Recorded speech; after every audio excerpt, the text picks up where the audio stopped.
Kita total 900 hektar. 900 hektar. Ya, satu hamparan. Tidak memindahkan pura itu impossible di Bali sekarang, betul ya? Persis, kita tidak mungkin bikin runway sepanjang 3,6 kilo gak kena pura kalau di darat. Gak kena pura, kalau di Bali ya oke. Gak mungkin juga dong, runway belok-belok begini karena ada pura belok, gak mungkin. Jadi menurut saya ini adalah kontribusi yang sangat luar biasa ya. Kan dan kita tahu pariwisata tuh multiplier efeknya kemana-mana. Ada pelarangan, ada yang tidak setuju dengan bandara ini dibangun. Tapi saya kira mungkin karena belum paham ya, belum paham secara tapi insya Allah lah. Dan sekarang terbukti. Pak Presiden sudah, ayo ini harus dibangun. Mas cuman throwback aja. Ya. Di momen mana ya dari selama 10 tahun yang Mas Erwan itu gitu kayaknya almost give up atau apa? Tamu saya kali ini mungkin Anda gak kenal, saya sih kenal lama. Tapi apa yang dilakukannya, perjuangannya, saya percaya akan berdampak besar bagi Indonesia, khususnya bagi Bali, khususnya lagi bagi Bali Utara. Inilah founder, pemilik juga kali, CEO dari Airport Bali Utara ini disebut dengan Bibu, Mas Erwanto Sat Adiatmoko Hari Wibowo. Susah banget namanya. Kita manggil dia Iwan aja. Iwan, ya panggilannya Iwan, panggil Iwan aja. Selamat sudah di tanda tangan dari Pak Prabowo ya? Alhamdulillah, Astungkara sudah tanda tangan Perpres PP nomor 12 tahun 2025. Wah, apal dia loh. Karena dia nunggunya 10 tahun. 10 tahun. Ini tahun ke-10, betul-betul luar biasa. Penuh perjuangan. Ya. Kalau ada ada kejuaraan sabar, mungkin saya jadi juaranya. Tapi saya pikir ini adalah karena hasil dari kesabaran Mas Iwan yang sangat luar biasa. Iya. 10 tahun. Betul. Gak gampang ya. Tersandung-sandung. Segalanya. Terantuk-rantuk. Tersandung-sandung, terjerembab. Ya. Tapi bangkit. Tapi Tuhan selalu angkat, tarik lagi. Iya kan. Karena kita meyakini bahwa ini pekerjaan, ini program bukan program manusia. Ya. Ini program ilahi, program Tuhan, program Ida Betara kami sepakati di Bali. Wow. Luar biasa. Jadi saya kira kalau tidak punya jiwa, saya selalu suka menangis kalau bikin bahwa saya selalu bawa Tuhan dalam pekerjaan ini. Karena kalau nggak ada beliau kita nggak akan sampai titik ini. Terlalu berat 10 tahun. 10 tahun. Kalau bicara ekonomi, mana ada perusahaan 10 tahun bisa bertahan, spend terus. No revenue. Dan masih bisa hidup. Kalau nggak karena kekuatan dia, nggak mungkin juga. Iya, kami meyakini itu. Sebelum kita bahas lebih lanjut, ini proyek namanya Bibu. Bibu itu? Ya, Bibu itu menjadi nama tersendiri. Bibu itu Bandara Internasional Bali Utara. Bandara Internasional Bali Utara. Ya. Bibu. Iya. Ya, oke. Jadi bandara ini didesain di Bali Utara memang karena kebutuhan. Karena kita semua tahu studi apapun itu mengatakan bahwa Bandara Bali Selatan sekarang ini sudah tidak cukup lagi. Ngurah rai. Oke. Butuhlah alternatif bandara. Seringkali apalagi kalau ada acara-acara besar, para kepala negara datang gitu, pasti sudah stuck. Hari-hari besar, libur, sudah nggak bisa sama sekali. Jadi memang semua studi perhubungan, studi apapun itu, Bali butuh bandara baru. Nah kami mengusulkan di Bali Utara. Dan itulah yang sampai sekarang alhamdulillah akhirnya diyakini sebagai sebuah kebutuhan. Dan diwujudkan oleh Bapak Presiden kita dengan mengeluarkan Perpres nomor 12 tahun 2025. Senang banget ya. Penantian ini akhirnya berujung gitu. Begitu Perpresnya keluar, Mas Irwan langsung WA saya. Wow, alhamdulillah. Anda yang salah satu yang saya informasikan pertama kali. Wow. Alhamdulillah penantian ini akhirnya berujung. Presiden menandatangani Perpres, ya kan. Jadi Mas Irwan ini siapa? Dia sebenarnya sahabat dari istri saya. Dan dia menjadi menarik karena beliau adalah juga dulu pernah bekerja di TVRI. Denpasar, betul ya? Betul. Jadi pada saat saya menjabat dan setelah saya dipecat pun ini tempat saya curhat nih. Karena kita tahu saya apa isi TVRI kan. Dia tahu gitu ya. Jadi betul. Ya nggak usah ngomongin itulah. Tapi kepengen ini aja. Jadi kepengen itu. Barangkali masyarakat masih belum tahu ini lokasinya di mana sih? Di kabupaten mana? Kabupaten Buleleng. Desanya kecamatannya Kubu Tambahan. Desanya Buleleng. Ya. Di Bali Utara. Ya. Dan ini dikerjakan di laut. Di laut. Di laut. Because a lot of issue ya di Bali itu kan pura tidak boleh dirobohkan betul, ya. betul. Jadi untuk mencari berapa hektar? Kita total 900 hektar. 900 hektar. Ya satu hamparan. Tidak memindahkan pura itu impossible di Bali sekarang, betul ya? Persis, kita tidak mungkin bikin runway sepanjang 3,6 kilo nggak kena pura kalau di darat. Nggak kena pura, kalau di Bali ya oke. Nggak mungkin juga dong, runway belok-belok begini karena ada pura belok, nggak mungkin. Dan hanya bisa kita lakukan adalah di laut. Di laut. Memang lebih mahal betul, tapi lebih pasti jadi gitu. Ya. Tapi kan tanahnya nggak perlu dibeli dong? Iya, kita nggak beli tanah juga gitu. Tanahnya kerjasama dengan nah kalau tanah untuk aerotropolis, jadi kita bangun 3 hal. 3 hal. Okay. Saya harus jelaskan dulu ini bangun 3 hal. Kita tidak hanya membangun bandara. Oke. Jadi yang pertama itu airport. Ya kita bangun airport seluas 600 hektar. Itu di laut. Di laut. Di laut. Jadi pakai kayak di Hong Kong dulu. Jadi ya. Kita akan melakukan restorasi abrasi. Apa itu restorasi abrasi? Setiap tahun pantai Bali Utara itu tergerus, terabrasi. 5-10 meter bertahun-tahun. Nah, ini kami kembalikan. Oke. Sampai sejauh sedalam 1,5 kilo ke utara itu akan kita pasang tiang pancang. Jadi ada pengurukan dan tiang pancang. Itu namanya restorasi abrasi. Itu seluas 600 hektar. Kemudian di sisi kiri kanannya kita bangun Aerocity. 300 hektar totalnya. Masih di atas laut? Masih di atas laut juga. Ya. Nah yang paling keren adalah di darat, sisi darat kita akan bangun Aerotropolis. Seluas 2.800 hektar Pak Helmi. Apa nih? Properti? Kota baru, iya.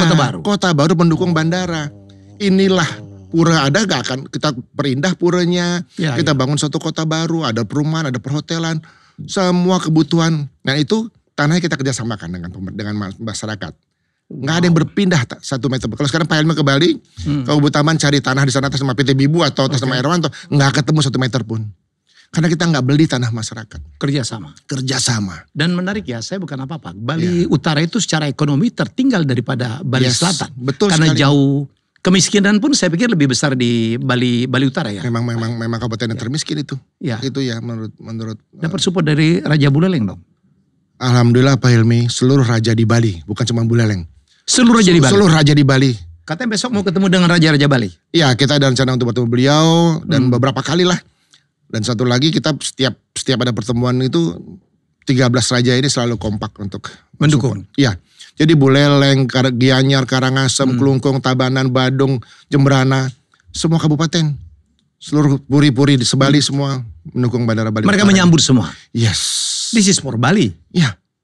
Karena banyak kemarin ya kita nggak bisa ke Bali karena nggak ada tiket. Kenapa nggak ada tiket? Karena pesawatnya nggak bisa landing di Ngurah Rai. Dan Ngurah Rai nggak bisa lagi diperbesar ya? Nggak bisa. Kalau bisa dari dulu dong. Diperpanjang, diperbesar, ditambah. Nggak bisa sudah. Udah nggak bisa lagi. Jadi di ujung itu juga ada pura ya. Yang kita hormati, kita sucikan di Ngurah Rai juga. Jadi memang sudah tidak bisa. Memang harus membangun bandara baru sebagai alternatif. Kapan start? As soon as possible Pak. Jadi kita berharap bisa segera groundbreaking di 1-2 bulan ini, kemudian kita akan bangun karena targetnya 2027 akhir 1 runway sudah bisa tergunakan. Wow. Jadi itu harapan kita bahwa kalau kita countdown ya 2,5 tahun lah kita bisa siapkan 1 runway. Karena bandara kita ini 3 runway rencananya. 3 runway. Yang menarik lagi runway ketiga, 1, 2 itu panjang sama pendek saja Pak Edwin. Tapi runway ketiga itu spesial landasan untuk seaplane. Pesawat-pesawat yang landingnya di laut.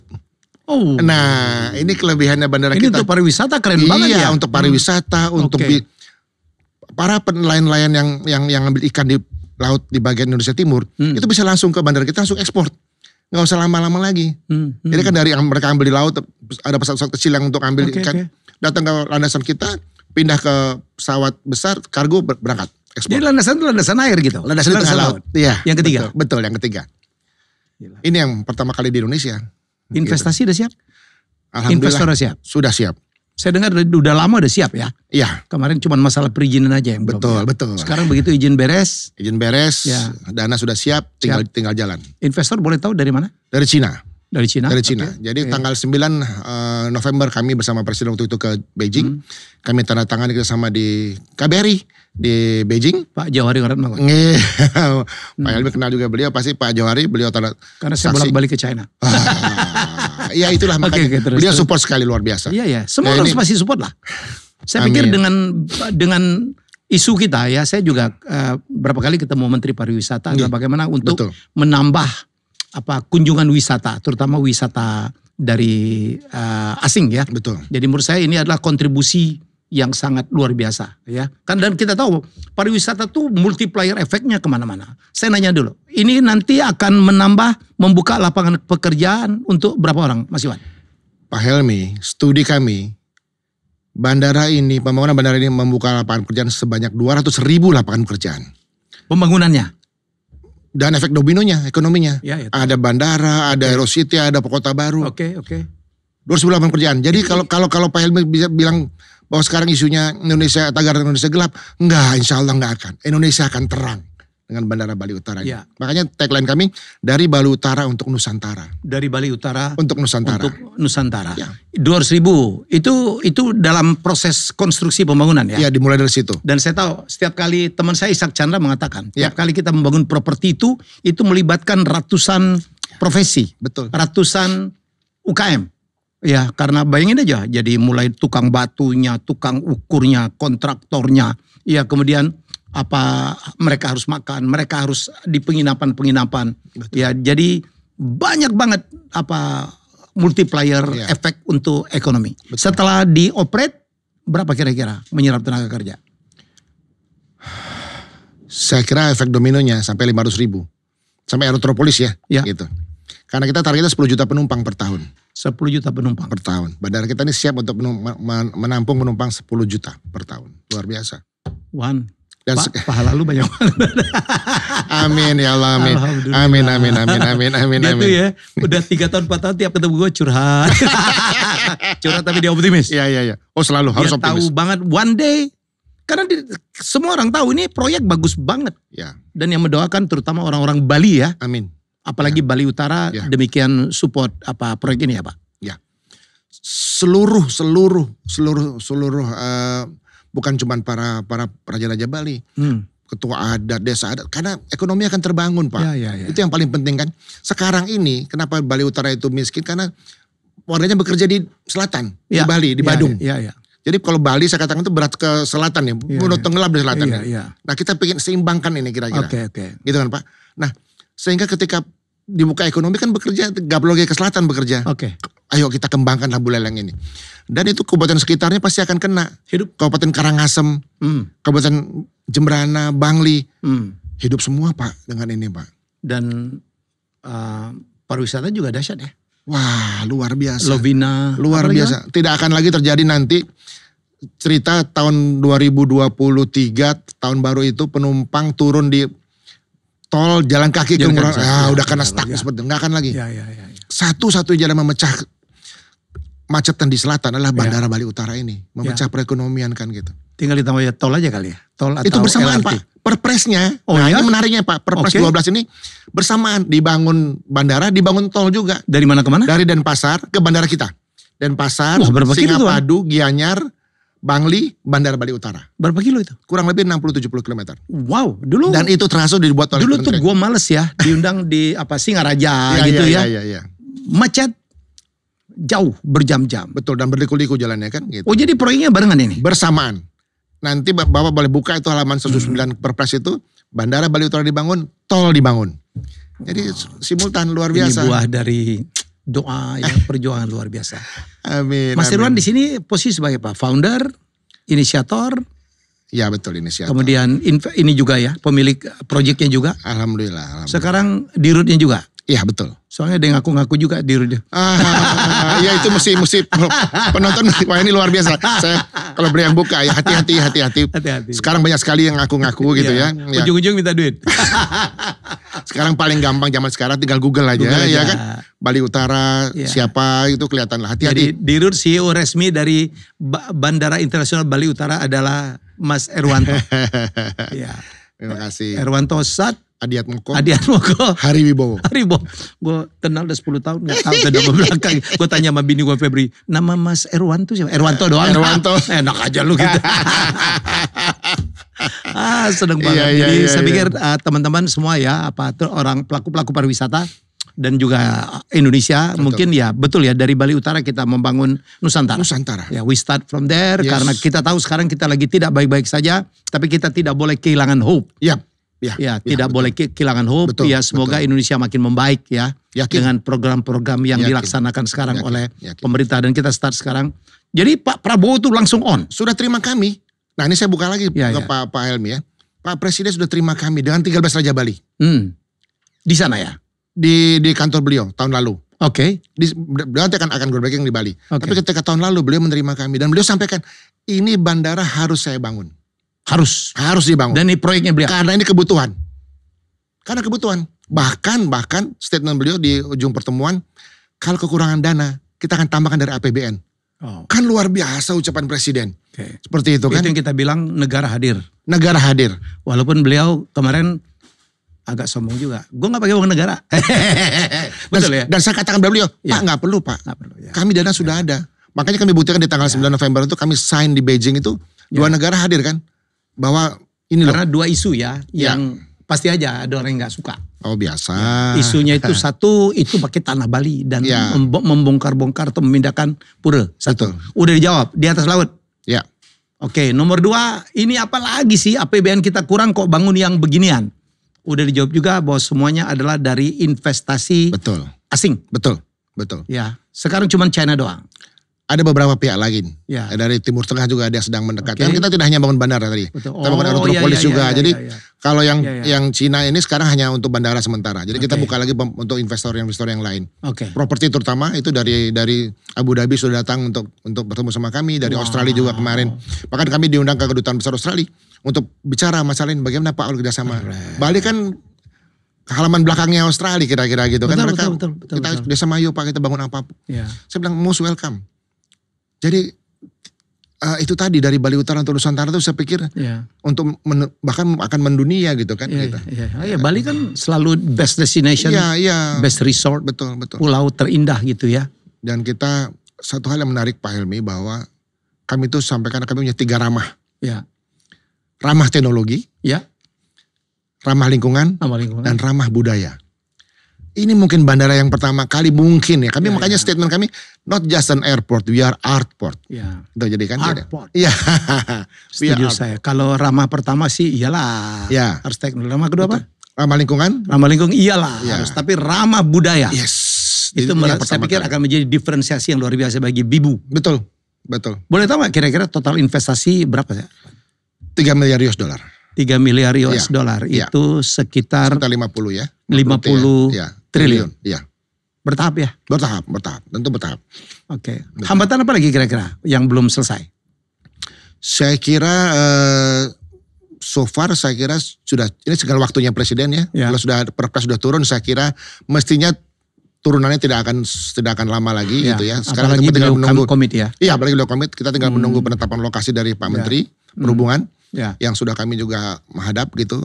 Jadi kurang lebih ya kita berharap di bulan-bulan ini satu bulan bisa groundbreaking lah. Mudah-mudahan. Gue kesana deh. Bali itu ya, baru pulang seminggu diajak lagi kita pergi lagi tuh. Selalu rindu Bali, iya kan? Kalau saya bilang sama teman-teman mai mulih gitu. Ayo pulang, bahasa Bali itu mai mulih gitu. Padahal Mas Irwan ini kan aslinya bukan orang Bali ya. Cuma cinta, udah Bali banget lah. Saya sudah bilang bahwa saya wakafkan hidup saya untuk Bali. Saya sudah state seperti itu. Jadi saya fisik juga ada Bali banget nih. Ininya ya. Iya. Bagaimana udah rumah kedua saya Bali itu.